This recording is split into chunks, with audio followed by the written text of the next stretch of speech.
This feels wrong. It's October 1st. The shirt feels wrong. The mood feels wrong. How about this? Oh, that's better. I got my Halloween t-shirt and the mood is a bit darker environment and very creepy and spooky. It is October 1st. Really excited. I love this month. I love watching some horror movies. That's what this video is for me to show you what are my horror movie essential. These are movies I revisited a lot through the month of October that just fit right for me in the mood of October to watch something really spooky or excite you or something that will chill in my spine. I love this time of the year. I really do. And we visited some iconic movies that we all know and love over the years. Yeah, let's get right into it. By all means, there will be some movies that will be missing in this essential pack for me because this is my essential pack for me. Some of your essential viewing is different from mine, and that's okay. And that'd be cool if you comment below what is your essential viewing in the month of October. Yeah, I'm really curious about that. So let's get right into it. Right off the bat is one of the most iconic franchises. I mean, can you guess what it is? Can you guess? It is the Halloween franchise. I got the first 5 films in the 4K releases by Scream Factory, and the Halloween 6 to 8 is coming on its way in the mail from Scream Factory.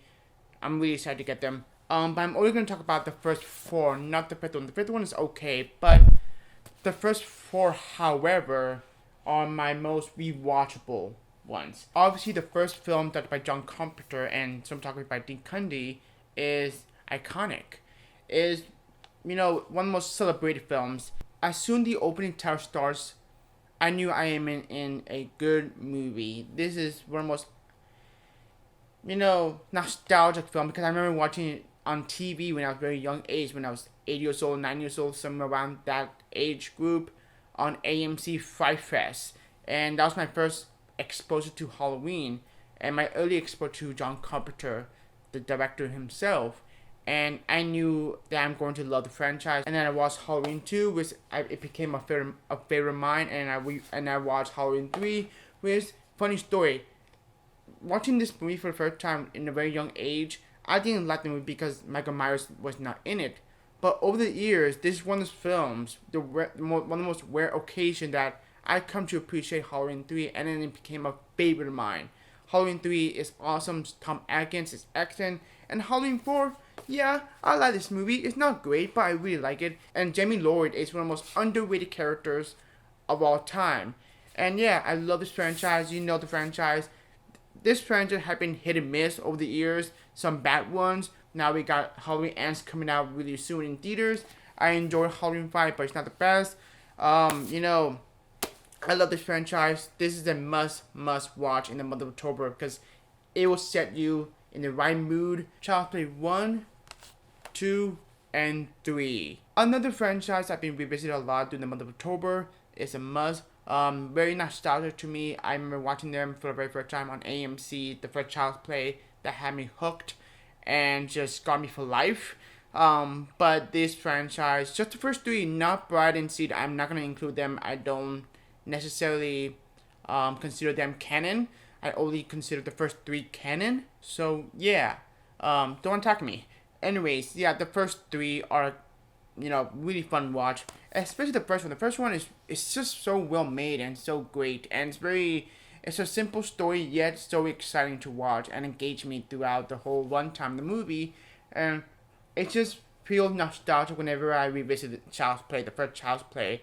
That this film is the reason why I became a horror fan, as a horror genre fan, and had me open the door for all others scary spooky film like Halloween, Friday the 13th, Nightmare on Elm Street, and a plethora of other scary spooky movies. And then yeah, and the Child's Play 2 and 3 are just so much fun. Not as great as the first Child's Play, but worth watching, especially for Child's Play 2. One of my favorite scenes in Child's Play 2, if you know what I'm talking about, is the warehouse scene. I love that scene so much. It's just, it engaged me throughout that entire scene. That, oh my gosh, something exciting yet intense happening going on. And Chucky, voiced by Brad Dourif, is just the voice is so iconic, and you know what Chucky voice is sounds like, and the laugh, the mechanical, the maniac kind of laugh. I love it. And Child's Play 3 is the weaker out of the trilogy, but I really enjoy the Child's Play 3. I love the carnival scene, really great stuff. But it's not as great as Child's Play 2. But you know what? I still love Child's Play 3. I love the entirety of the trilogy. Yeah, Child's Play 1, 2, and 3 is my essential viewing in the month of October. I always revisit this films in the month of October because it brings a lot of nostalgic and just they're great movies. They're here. Poltergeist, directed by Toby Hooper. This is an incredible film. Yes, it's scary, but it's more of a drama than horror film because it deals with a family trying to bring their daughter back and figure out why and where it came from and the mystery of the house being haunted, if you will. This was the most notorious things about the behind the scenes going out. If people questioning, did Steven Spielberg actually directed this movie or Toby Hooper? I still think that Toby Hooper directed the movie in entirety, but a lot of people think that Steven Spielberg, because Steven Spielberg wrote the script. One of my favorite aspects about this movie, every time I revisit it a lot, that the family aspect. I love the family dynamic. You actually care for them. You actually rooting for them to bring their daughter back, and trying to see them work together as a team and bring their daughter back, and the whole shenanigans going on in the haunted house vibe that this film is giving us. I've never seen the sequels. I've never seen Poltergeist 2 and 3. I've never seen the remake. Probably never will because I heard it's not great. But the first film, Poltergeist, is a masterpiece. I love this movie so much. I haven't checked out the 4K transfer. I heard nothing but great things about the 4K transfer. I cannot wait to revisit that on 4K.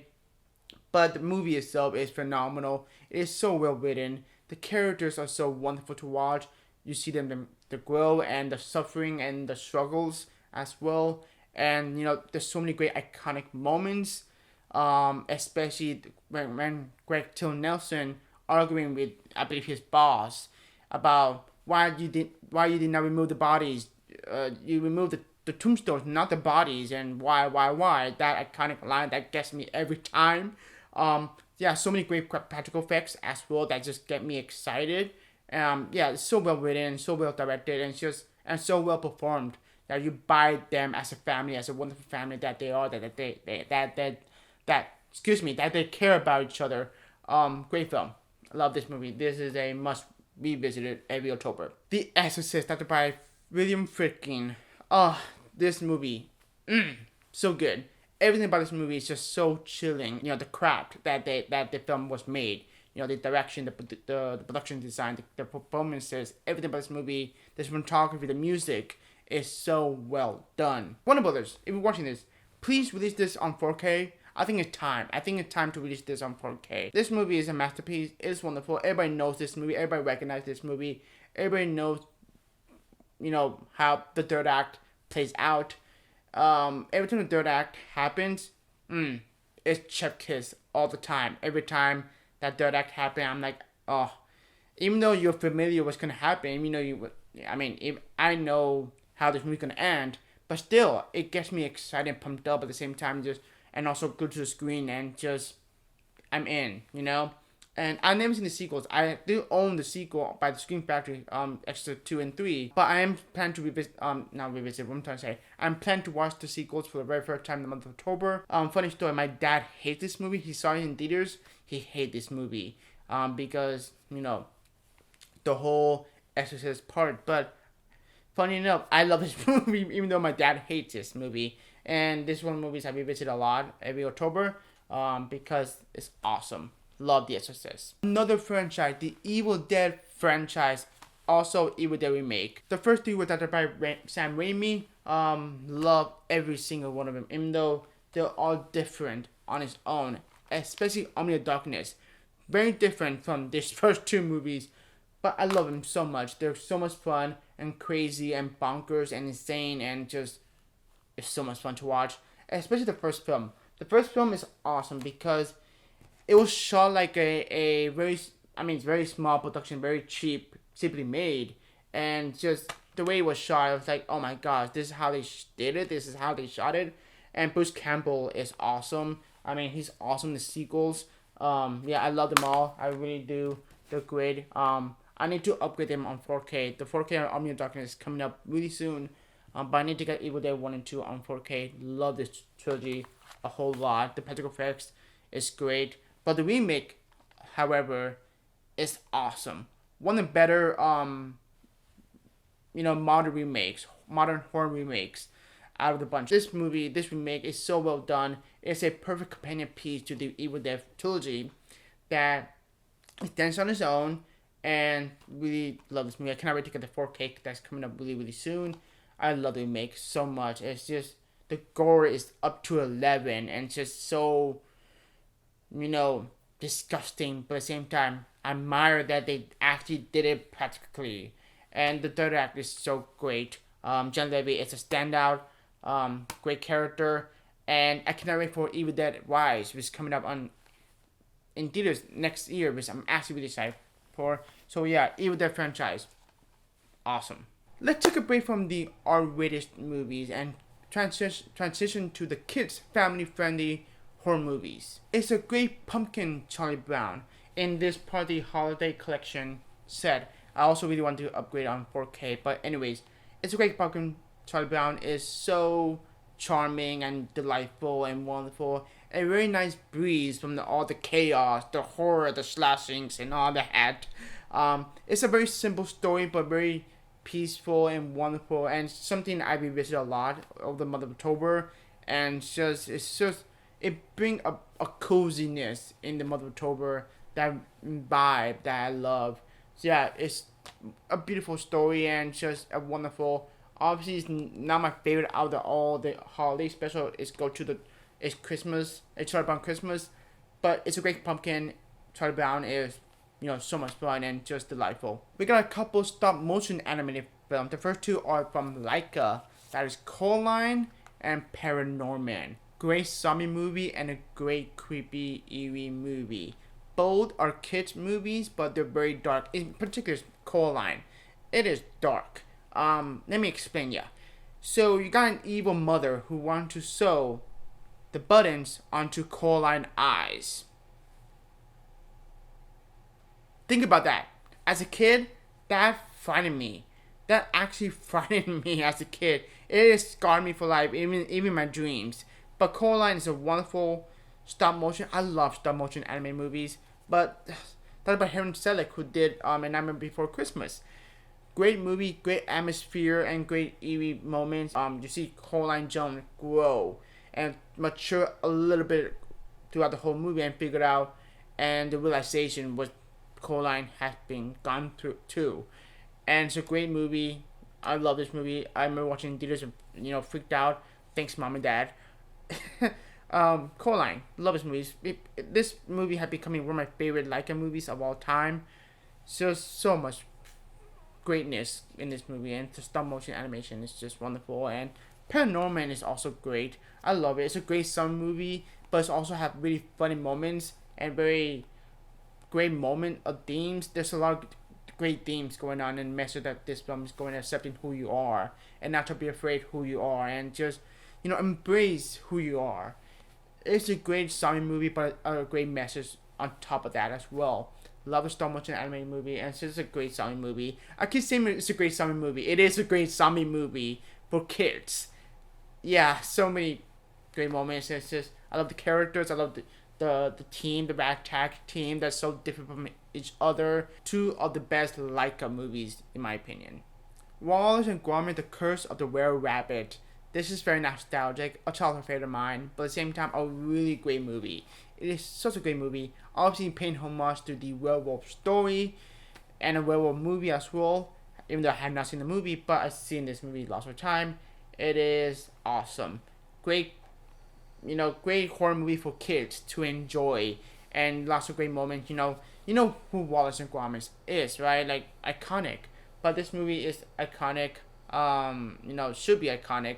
It's just a great movie, and a great movie to watch in the month of October, just to light you up. It's just a fun movie, and it's very short too. It's just Great movie.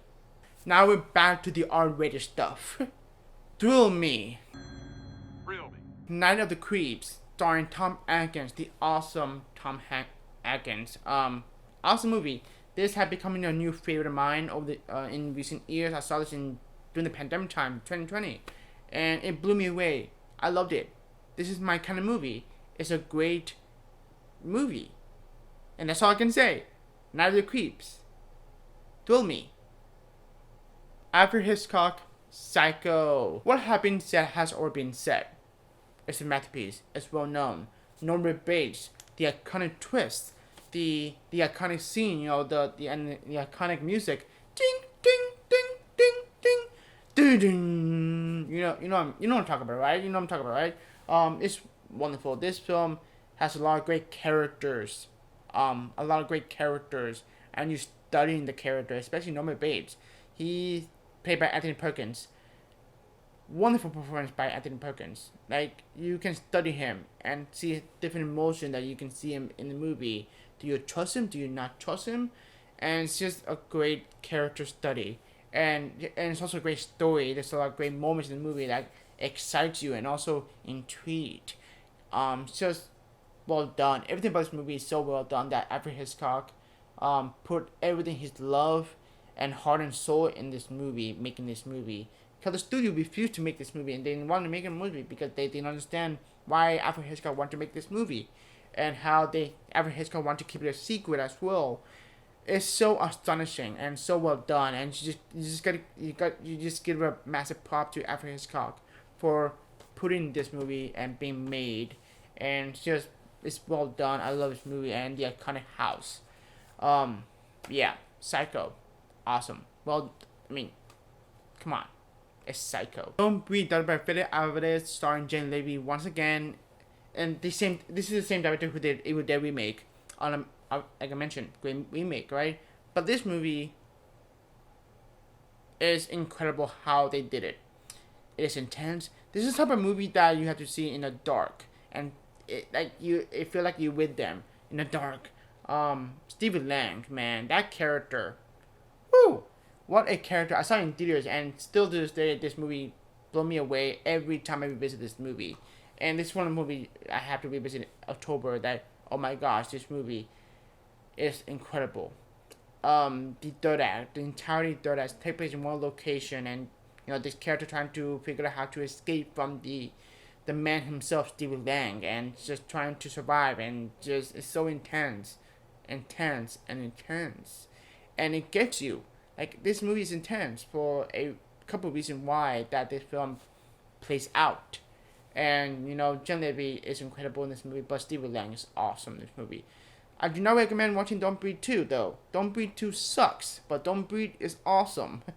So, yeah, Don't Breathe. And hopefully we get a 4K, because this needs a 4K release. Obviously, and come on, please, Sony. That'll be great. That'll be wonderful. But yeah, Don't Breathe. Incredible movie. Just everything about this movie, the cinematography, the direction, is so well done, and it's so well done. Especially how they shot in the dark scenes is so good. It's just engaged me a lot. You have to watch a guilty pleasure in the month of October. This is the ultimate essential movie to watch in the month of October for me.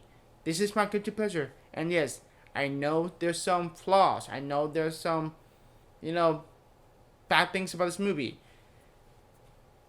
Freddy vs. Jason. This movie rules. But, I mean, again, this movie is so much fun. The story doesn't make any sense. I mean, how they collide to each other is whatever. But, it's not Shakespeare, whatever. But this movie is meant to be a stupid fun time. I mean, we all be claiming wanting to see Freddy vs. Jason fight each other, right? And it did. It happened. Here we go. I believe this movie came out in 2003. Yeah, 2003. There's some outdated things going on. And my only problems with this movie that, this is my only criticism about this movie, that there's so many sex scenes. I mean, sex scene. Ooh, wonderful. Cut them out. The audience don't want to see that. We only here to see Freddy vs. Jason. Come on. But you know, it's a fun time. I had a fun time. I remember watching this on TV back in the day when I was 10 years old, 11 years old, and you know, oh my god, I never knew they made this movie, Freddy vs. Jason, right? And I loved it. It's stupid. It's fun. I loved it. It's rewatchable, and the music is awesome. So yeah, Freddy vs. Jason, must watch for me. So yeah, the last two are considered my most, not only my favorite films of all time, but my most existential viewing in the month of October. So the second to last is started by Rob Reiner, starring James Caan and Kathy Bates. That is Misery. A lot of people think this is not a horror movie, but it is a horror movie in my opinion, in my eyes. And this is one of the movies that just gets me every time. Kathy Bates' performance is one of a kind, yet so creepy to watch. Her character Annie Wilkes, a fangirl over James Caan character who is a writer who that this books that Annie Wilkes is a fan of, a number one fan, and the chaos ensues. Oh my goodness, this movie gets me every time. This is really rewatchable. It's rewatchable. Even though I know where it's coming, I know what's gonna happen after the next scene to the next scene. But it is so engaging to watch that it never gets old. I love the direction. I love how it was shot. It almost feels like it's shot one location that James Caan is stuck and he's trying to figure out how to escape it, how to stop this human being, this number one fan. And obviously we gotta talk about the most iconic scenes. For the people who knew this movie, the ankle scene, the music, the character, the acting, and the setup. So perfectly done, so well done, and so many great moments that just kept me, watching. Like, I'm not stopping, I'm not pausing. I just want to watch and just want to continue watching this movie and see how it plays out. Even though I know how it plays out because I've seen this movie many millions of times, and yeah, Misery is a wonderful, wonderful film. Just. Lastly but not least, this is absolutely my favorite John Carpenter film of all time. That is The Thing. Starring Kurt Russell and set in one location. And this is a film that deals with trust. Who do I trust and who do I not trust? And it's a great, intense film. The music by Ennio Morricone is fantastic. And the cinematography by Dean Cundey is excellent. And the direction by John Carpenter is excellent. And all the cast is excellent. The practical effects is excellent. And I love how this film ends.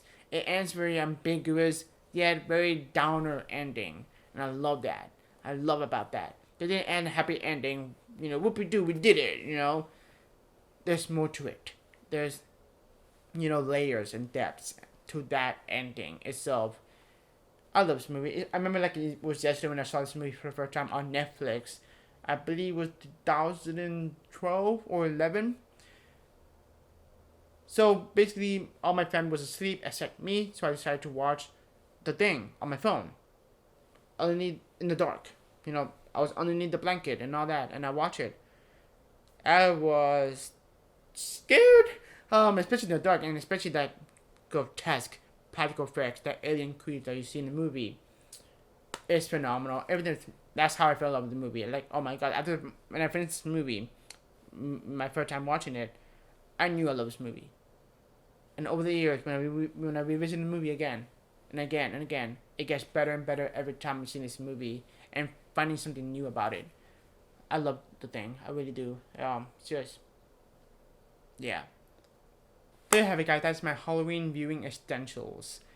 I hope you enjoyed this movie. Comment below what's your essential viewing in the month of October. I will let you know about that. And yeah, have a great day. Take care.